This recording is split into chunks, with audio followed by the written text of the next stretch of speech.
Time for Smart Homes for Dumb Guys, making our homes smarter, one dumb mistake at a time. And welcome to episode 1 of Smart Homes for Dumb Guys. My name is Chad, and this is Mark, and we're dumb.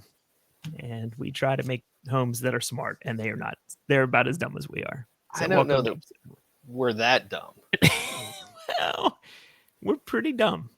I mean, you should have been the pre-show. We should have had the pre-show on. That was dumb. That was just like 10 minutes of just straight dumb. I couldn't figure out how to get the screen. I couldn't do it. That has nothing to do with our homes. Right. This was just us.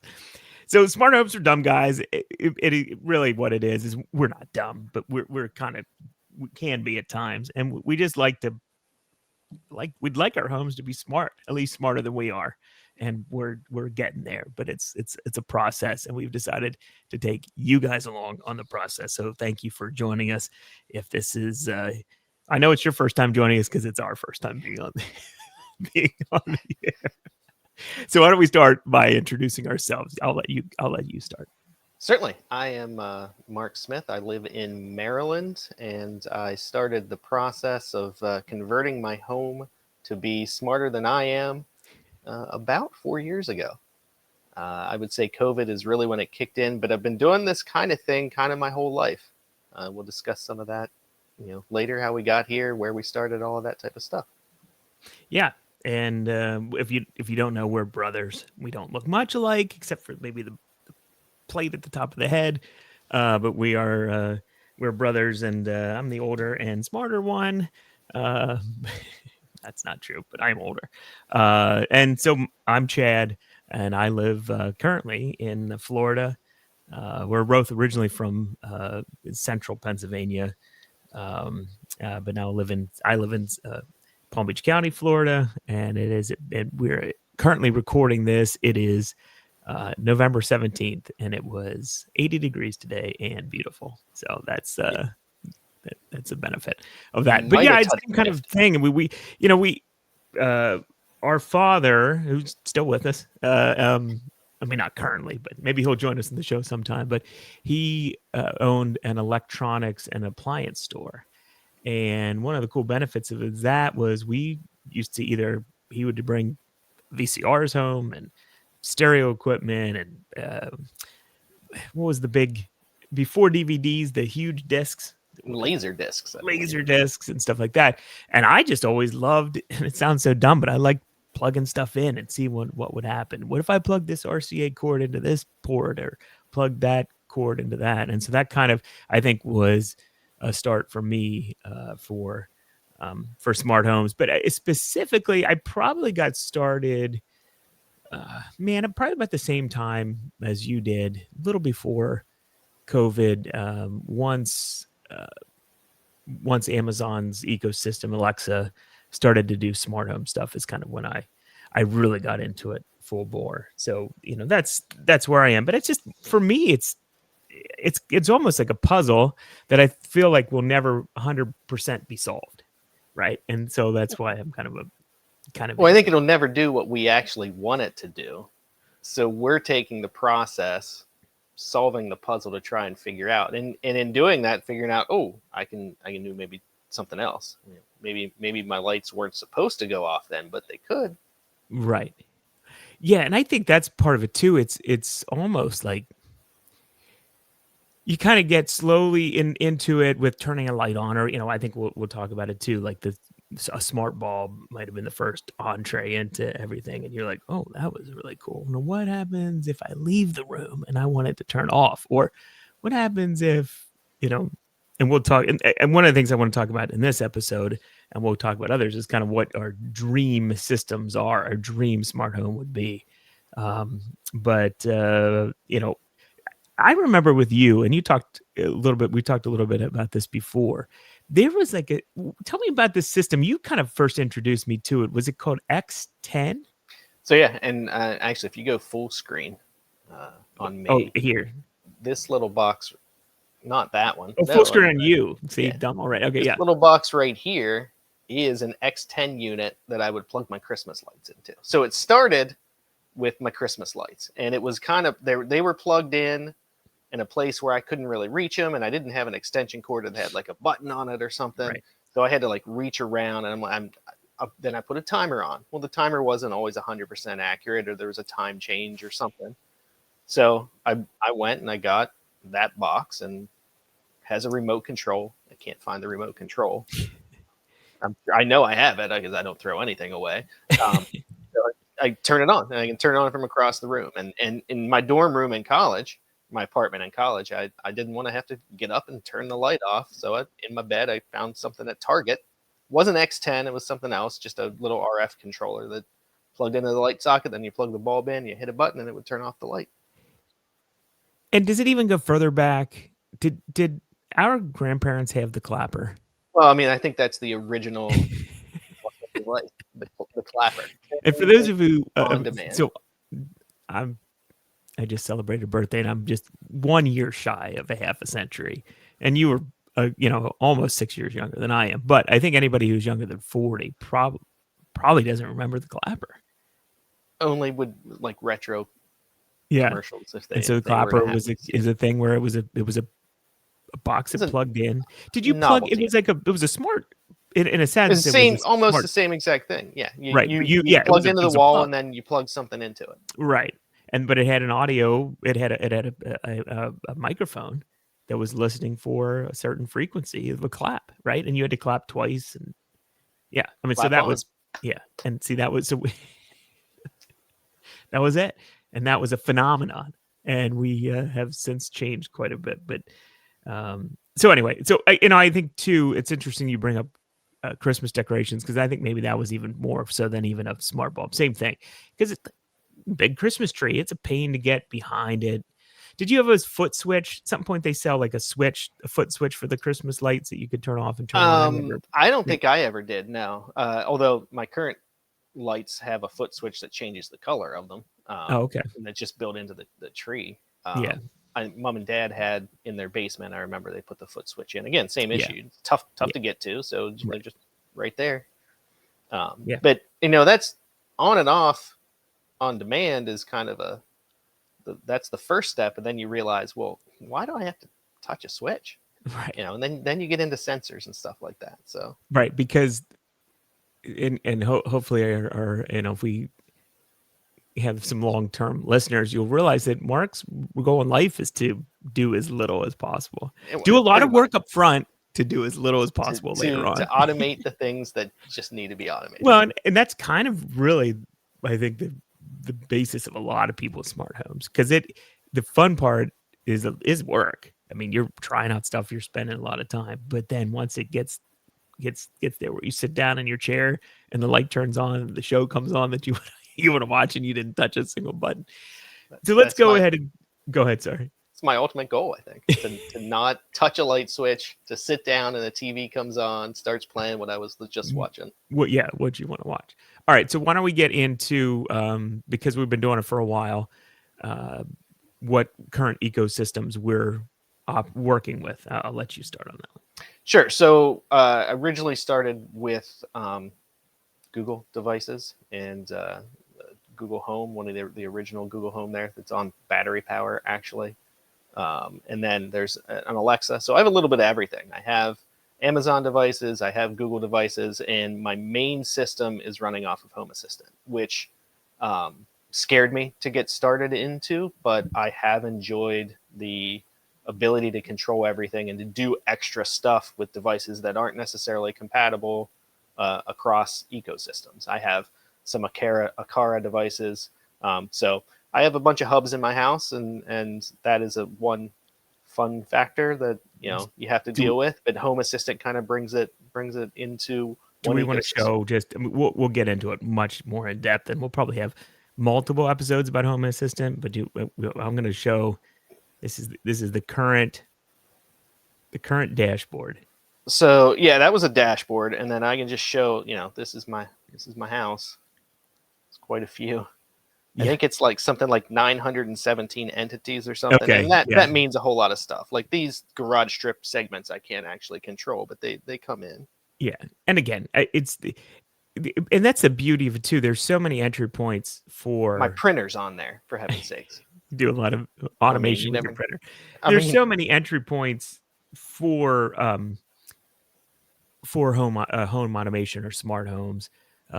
Again, from the very simple Christmas, turning your Christmas tree lights on with a smart switch or a bulb that comes on, at sunset and stuff like that. But that Home Assistant is really a powerful device, and it can do as little or as much as you want. And it's a homebrew type of deal. It's open source software that a very dedicated group of individuals code and keep updated, and it truly is amazing. And it's not, it seems like a lot, but it's not. And all that being said, go ahead.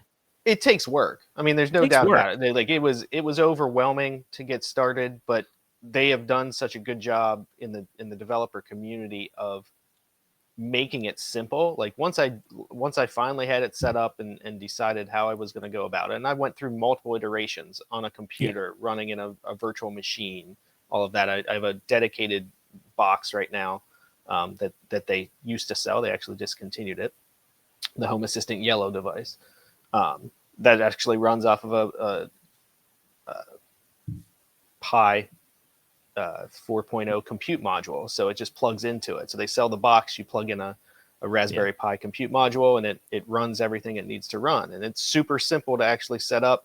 And the automated process for installing all of your devices comes through. And it's do I want to add this? Yes. Now I had to do that like 56 times because that's how many devices I had at the point. And that's every light bulb, all of that type of stuff. Like Right. it was a lot of work to eventually set up, but it wasn't overwhelming once I was in it because the process that they've done made it pretty simple. Right. Yeah, and so they, even though, I mean, it's the cool part about it is that it's set up that you could get in there and code yourself, or there's templates and there's code that you can borrow, and all that kind of things, or there's even a lot of pre-existing, Yeah.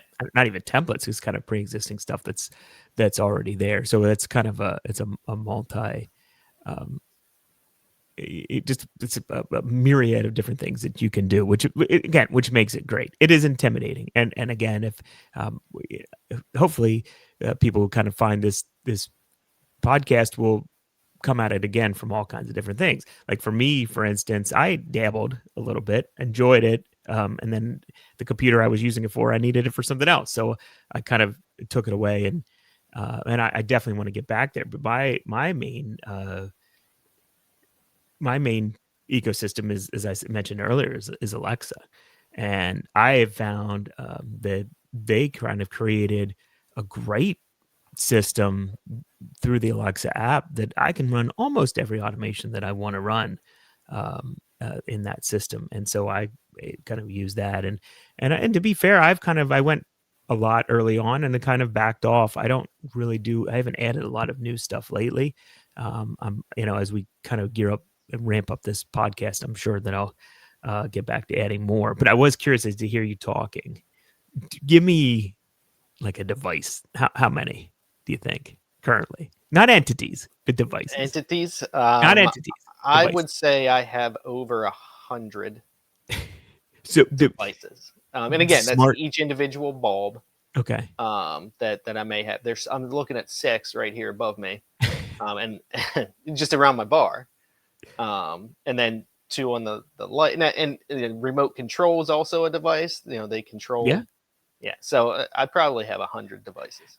I know that my kids, at one point when they came over, their friends would be like, "You gotta have a lot of Alexas in your house." Yeah. And so, at one point, I had light switches that had a speaker that could have been Alexa enabled. I have probably just 20, maybe not anymore, 18 Alexa devices total. And then that's not, that's that. So because and plus that was the other thing too that I loved. I think why I got into multiple Alexas was I really wanted a cheap way to do whole home audio. And that was one of the early things on. Do I use it as And much? No, but it was cool that I could. it's still one of the easiest things to Yeah. do and Oh, set it's up. simple. And same thing. I mean, I have at least 6 home minis, like Google Yeah. Home Minis, because they were free at some points. I think you Right. could get it if or a cent a couple times. So Exactly. why not get 2? I have 3 displays that are Google branded, I think, and then Chromecasts are cheap, and you can integrate all of that, and you know, and again, I use Home Assistant because it bridges the gap between Google and Amazon devices, and Yeah, I have a lot very of both. All of my TVs in my house are Amazon devices, so Right. whole home audio is so easy to get into, so easy to do. Do you use it very frequently? No, maybe wrapping Christmas presents or getting decorating for Christmas is Right. is Again, that's coming up. a common theme there for sure. So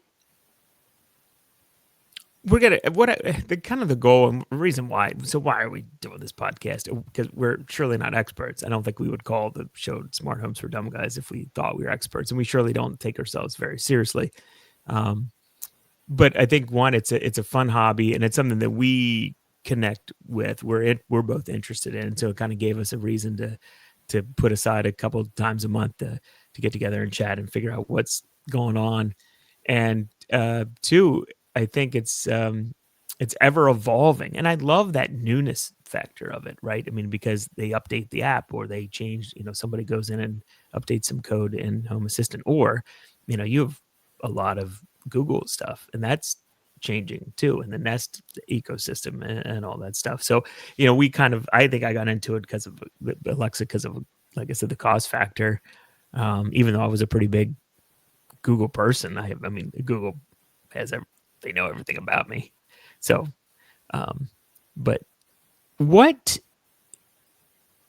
the, again, we said there's probably no end, but what would be the dream smart home, automated home for you? What would it be? I mean, I think where I don't have to think about it, I know I enjoy that process, but coming into my house and my house knows what to do based off of where I am and what I'm doing. And I have, the ultimate right now that I have is my coffee pot is 2 floors down from my bedroom, but I can wake up in the morning, walk down the stairs, walk to my coffee pot, and not have to turn on the light switch. That is, and it works, 98% of the time. There's a power outage, it's bad news, but most of the good news is I have it set up that if it doesn't come on right away, I flip a light switch and it'll work. Well, if there's a power outage, you're not going to have lights anyways. Well, yeah, but after But a there's power outage is internet when outage. it doesn't work. Yeah, Right. I'm not going to have coffee either, so that's not right. French press. Well, yeah. Fire, I guess. Cowboy stove. And and I think this kind of is the overarching theme, and I don't even know if it was true, but like the Bill Gates house, right? I mean, people wore some type of device, Basically an RFID card, right? And you and it knew knew what music you liked, or I Right. guess he had files on all of his people. I don't. he That's had kinda binders creepy, full of but yeah, that's a different kind of guy. Oh, okay, sorry. Yeah, and so I think that's would be my ultimate thing. I think I would like to be able to. No, I don't wear a smart watch, but my wife does, and my kids would like to.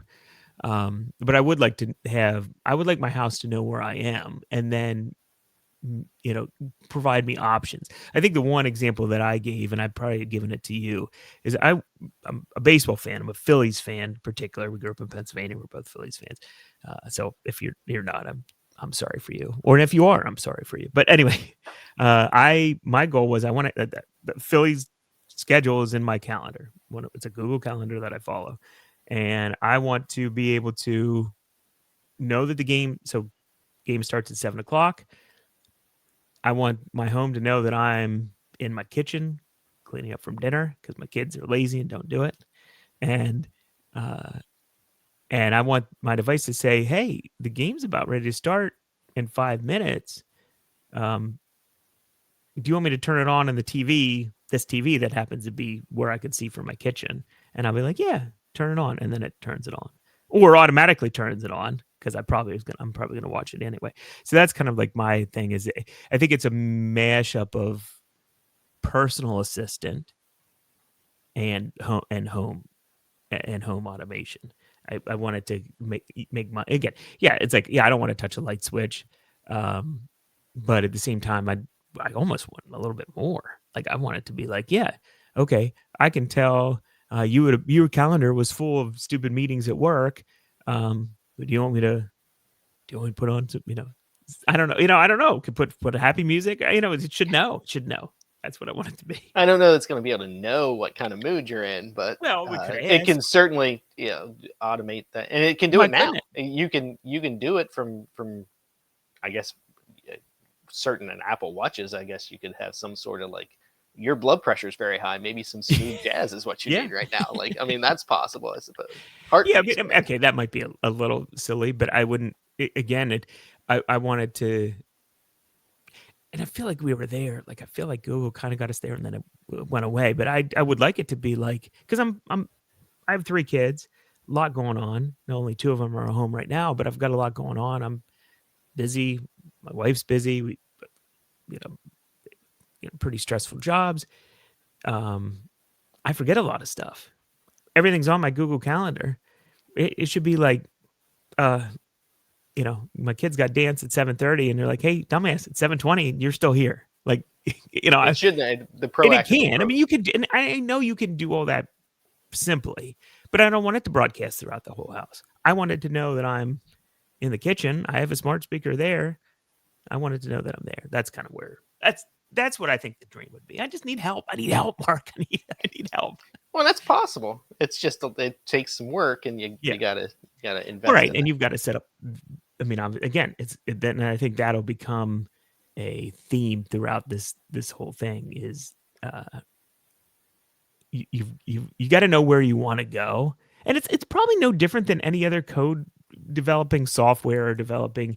Like you need to know where you're going to go and all the different variables. You don't need to know, but you're going to want to know if you really want it to work the best and get those variables and get it to. You need to know your requirements as well. Like Right. what is the end goal, and who in your household has accepted that end goal, because it's certainly not everybody. And that will surely be an entire episode, if not Many, or a segment, as my wife told me earlier this weekend. Talk about that on your podcast.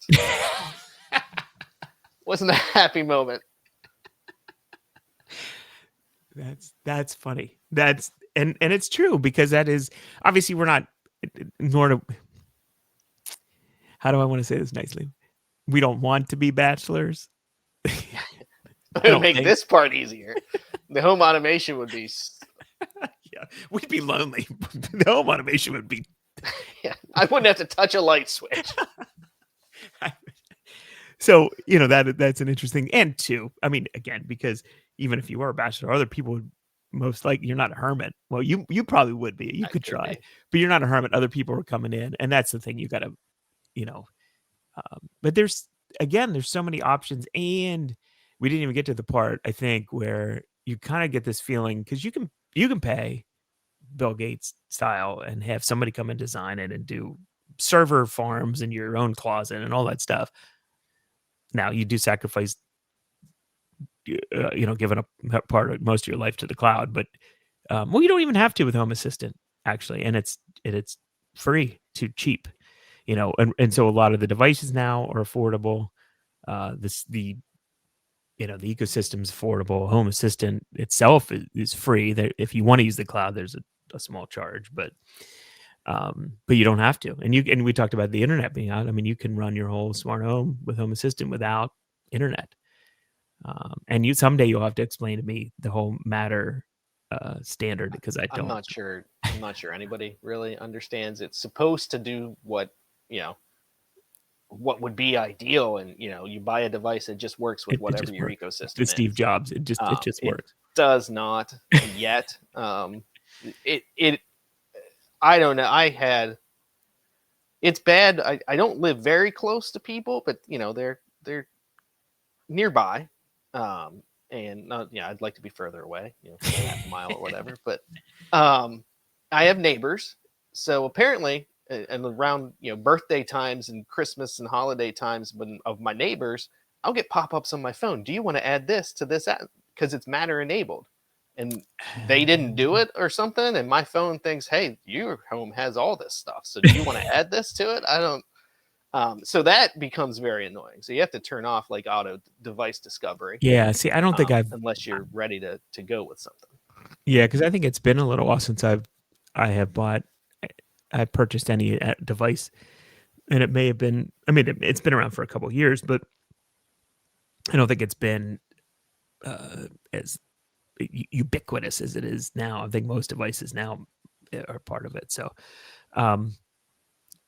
we've mentioned it a couple times so far, and it's, again, we're recording this on November 17th, so the holiday season is upon us, or coming up very quickly, and that's as we said, was a big factor in that.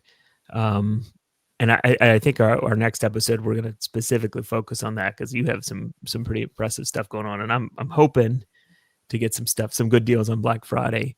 But since Black Friday's coming up, I think we want to remind people, if you don't know, there really are some great deals to be had on smart home stuff all over Amazon, and it's everywhere. In stores. You might find something, like Lowe's. You don't think about Lowe's for having smart home stuff, but they're going to have all the same deals across ecosystems for switches. If you can go buy a regular switch there, but you can buy a smart switch. And again, all the different form factors, all the things that you may be interested in, they're going to be on sale. If you're just starting out, do you think anymore you have to pick an ecosystem, or would you still? What would you start out with now? If let's say that you were just so I'm going to years ago, but I'm going to start off with whatever's cheap and on sale. That's the main thing, and that's that, because it's a good way to the spouse. That's right, but it's a good way for that. But it also gives you the ability to, if it doesn't work, I didn't spend an arm and a leg for it to not work. Or you decide at the same point, if it doesn't work, well, I didn't spend enough money on it, so maybe I should have spent just but you may decide that it's not, again, it's not worth the effort. It's not, again, even on the Alexa side, where it's very easy to set up a routine. And apparently, although you have it, I've been an Alexa supporter for 7-8 years. I still don't have Alexa Plus, but apparently through Alexa Plus, it's even easier to set up the routines. Again, that'll be a whole nother episode, because we'll talk about the different ecosystems and what you can do with that. I don't know where I would start. I don't know. I think I would probably would. Mine would be more of in a planning purpose, an overarching theme of what I want. I think I would know what I'd want, and just maybe start building it from there, instead of saying, "Oh, home audio. Oh, this can also do that. Let me get a bulb. Let me get my Christmas lights and stuff like that." So I think I would probably plan it out a little bit better, and I agree with you. I'd still go with what's on sale, because I don't think, like, I was a huge. I've never had a Philips Hue product at all. I just don't know if it was worth the cost. Yeah. Now, I do have some Wyze products that I wish I wouldn't have gone cheap on, because they're always disconnecting. But there's other cheap stuff that I don't think I forget I even have, because it just, again, it just works. So I don't know. I just always think, like, if I were starting it now, what I would do or what I'd change. And I'm, like I said, I may change, and I probably will go to Home Assistant, but everything I have will work with that for the most part. There might be a few things that don't, but and some have gone defunct. That's a frustrating thing too. You can get the cheap Chinese stuff. You can go Philips Hue. You can do, Govi's a big player now with lighting, especially, and stuff like that. So, I don't think you can go wrong. Some people like to go with a brand just because it's a brand. I don't know. Yeah, and that's fine. If it works for you, that's fine. But like you said, Philips Hue was never an option. Everything was just too expensive. Too expensive. I have, and then you need the hub to go with it, or you needed the hub at the time to go with it, and that's still kind of the possibilities now. I've never paid full price for any device that I have in my house. Yeah. So again, whether it be a light bulb or a cheaper light bulb, but that part of the reason why Home Assistant works for me is because the Sync light bulbs or the GE lighting light bulbs were affordable. I went with them, and then they didn't work on one thing, or they didn't work across Right.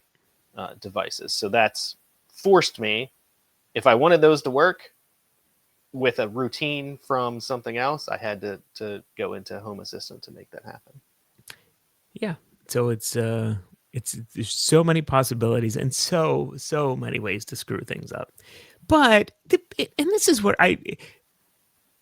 our generation, I think, are a little bit more willing to play around. We're not afraid to break stuff, because you're really not. I mean, you're not going to break stuff. I mean, you may annoy people and you may have to go back. In worst case, you're like, okay, well, if this smart switch doesn't work, I can put the dumb switch back in. And I haven't electrocuted myself yet. I did I tell you I switched? I swore I turned off I wanted to put in a smart switch.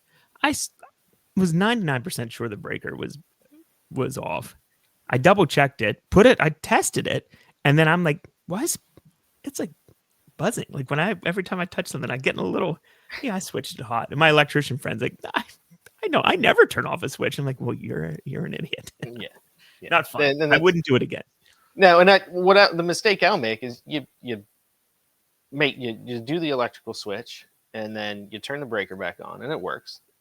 And then you go and you turn it off, and you go to put it back in, and maybe you touch before both wires. Like, that's not good, and that's the word. And that takes me back to you would say, Dad, in the appliance store, like, have you ever opened up a CRT tube? Like, they have capacitors that'll give you a shock just as much as that will, even if they've been off for a long time. Yeah.